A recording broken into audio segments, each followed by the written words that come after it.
मित्रों, मैं doctor IP Singh. लंबे अंतराल के बाद बीच में 2 वीडियो मैंने दिया था, उसके लिए कुछ मेरा आलस्य, कुछ आप लोग भी जिम्मेदार हैं कि आप लोगों ने अपने अध्ययन की रुचि को लगभग विखंडित सा कर दिया है। लेकिन अब जागिए, एक बार गवर्नमेंट अभी भी डिसीजन नहीं ले पाई है कि आपको प्रमोट करना है या नहीं। प्रतियोगी परीक्षाएं भी अभी अंधेरे में है, लेकिन बहुत जल्दी उम्मीद है कि इनकी तिथियों की घोषणा की जाएगी, क्योंकि कब तक हम कोविड-19 के डर से अंदर छिपे रहेंगे। तो हमें एक बार फिर से जगना है और जग करके हमें एक बार फिर से तैयारी करनी है। तो उसी क्रम में एक विशेष वीडियो आपके लिए प्रस्तुत कर रहा हूँ।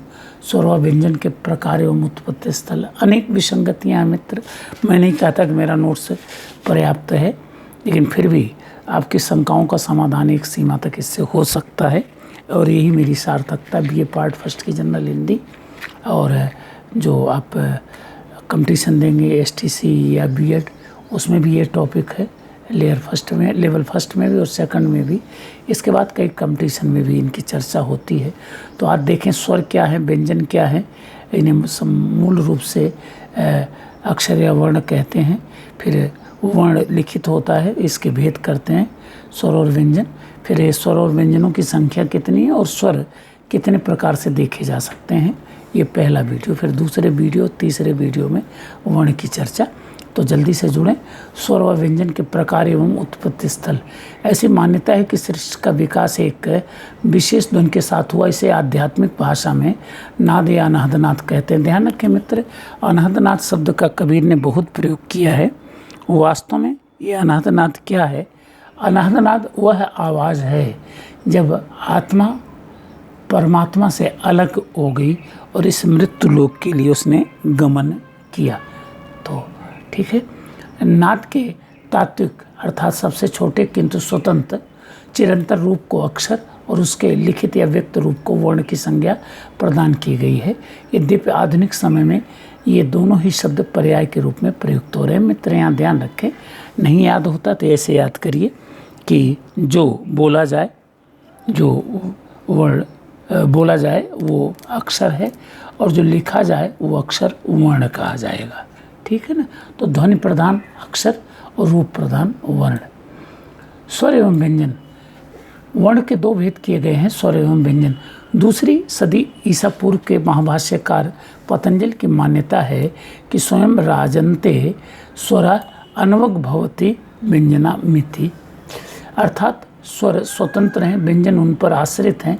इस आधार पर परंपरागत रूप से मान्यता प्रचलित रही है कि स्वर उन ध्वनियों को कहते हैं जो स्वतंत्र रूप में उच्चरित होती हैं, और व्यंजन उन ध्वनियों को कहते हैं जो स्वर की सहायता से उच्चरित होती है।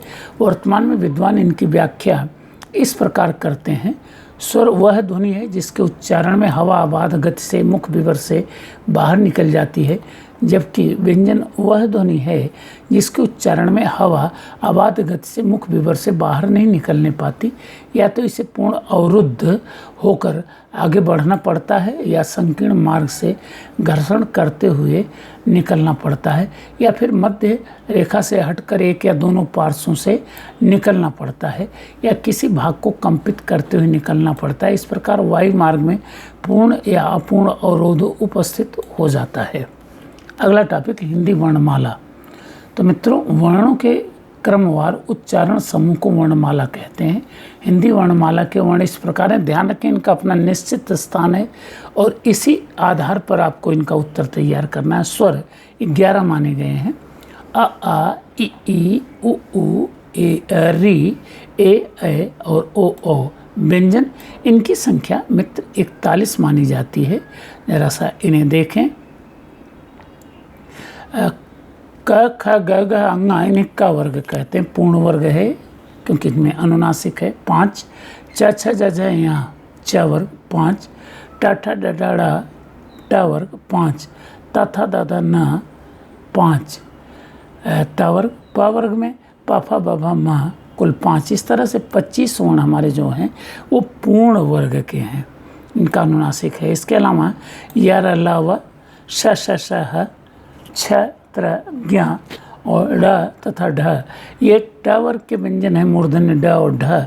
इन्हें अलग इसलिए लिखा जाता है मित्र कि ये मुसलमानों के संपर्क से अस्तित्व में आए माने जाते हैं और इन्हें मूर्धन्य वर्ग में गिना जाता है। आगे इसकी चर्चा करेंगे। तो इस तरह से वर्णों की संख्या 25, 35 और 38। इनके अतिरिक्त अनुस्वार, चंद्रबिंदु एवं विसर्ग के साथ ही अनेक संयुक्त व्यंजन भी प्रचलन में है, किंतु इन तीन के अतिरिक्त अन्य सभी की गणना हिंदी वर्णमाला में स्वतंत्र रूप में नहीं की जाती। इस प्रकार में 38 और 3 41 तो आपके व्यंजन हो गए और 11 स्वर कहीं अंकित कर लें। ये तीन भी स्वरों के सहारे स्थापित होते हैं, परंतु न इन्हें स्वर माना जाता है और न ही व्यंजन। इन्हें अयोगवाह या असंगत वर्ण भी कहते हैं। विशेष ध्यान रखें कि चंद्रबिंदु, जिसे अनुनासिक भी कहते हैं, प्रायः अ को छोड़कर शेष सभी स्वरों के साथ प्रयुक्त होता है, जबकि अनुस्वार प्रायः अ और व्यंजनों के साथ। लेकिन कभी कभी विशेष अवस्था में अर्थ स्पष्ट करने के लिए अनुनासिक भी व्यंजन के साथ प्रयुक्त हो जाते हैं, जैसे हंस और हंस, भंग और भंवर, मंगन और मंगता आदि। ऐसे बहुत से वर्ण हैं मित्र, थोड़ा सा ध्यान रखिएगा। स्वरों का वर्गीकरण, अब एक पूरा चैप्टर।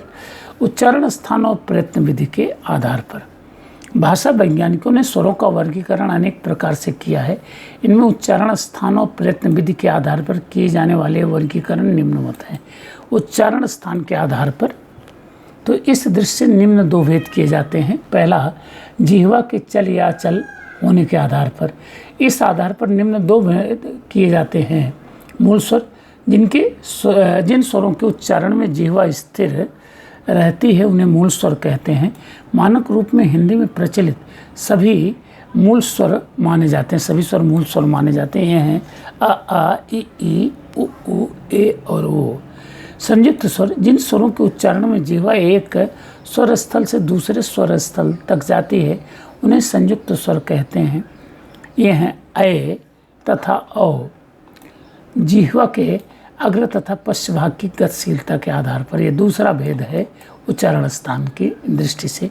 इस आधार पर निम्न दो भेद किए जाते हैं, बल्कि इसके तीन कह लीजिए कि नंबर 1,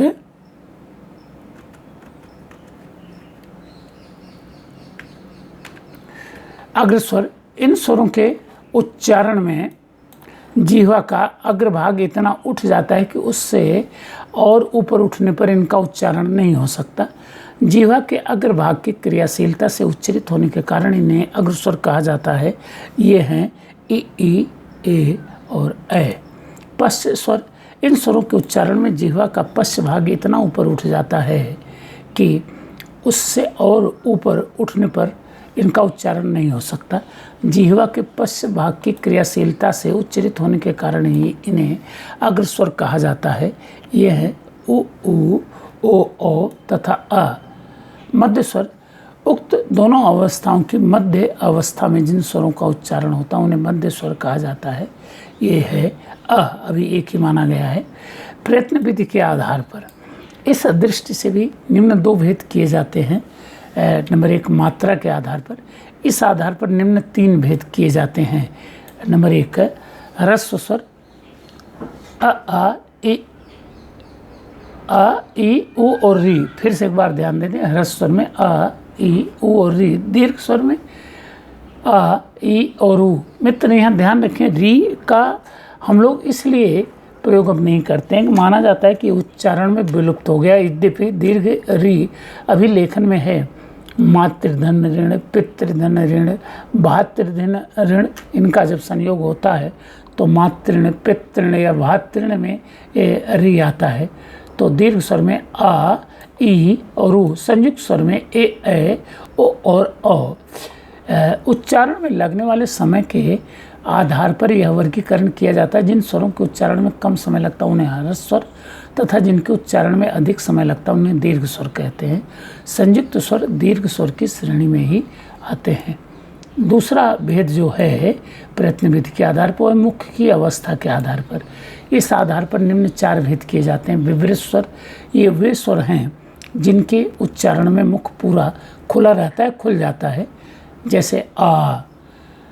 दूसरा है अर्धवृत्त स्वर। ये वे स्वर हैं जिनके उच्चारण में मुख आधा खुला रहता है, जैसे अ और औ। समृद्ध स्वर ये वे स्वर हैं जिनके उच्चारण में मुख लगभग बंद रहता है, जैसे ई, उ। अर्ध समृद्ध स्वर ये वे स्वर हैं जिनके उच्चारण में मुख आधा या अधिक बंद रहता है, जैसे ए तथा ओ। तो मित्रों, एक सामान्य परिचय आपके बीच मैंने प्रस्तुत किया। आशा है कि वीडियो आपको पसंद आएगी। बहुत दिनों बाद प्रस्तुत कर रहा हूँ। इसे लाइक करें, सब्सक्राइब करें। कल CCA GCE सेपो कॉलेज के उस पर यूट्यूब पर मैं इसका प्रिंट भी डाल दूँगा और उस पर यूट्यूब पे इसे डाल रहा हूँ मैं। तो कृपया इसे देखें और इसका लाभ उठाएं। Thank you.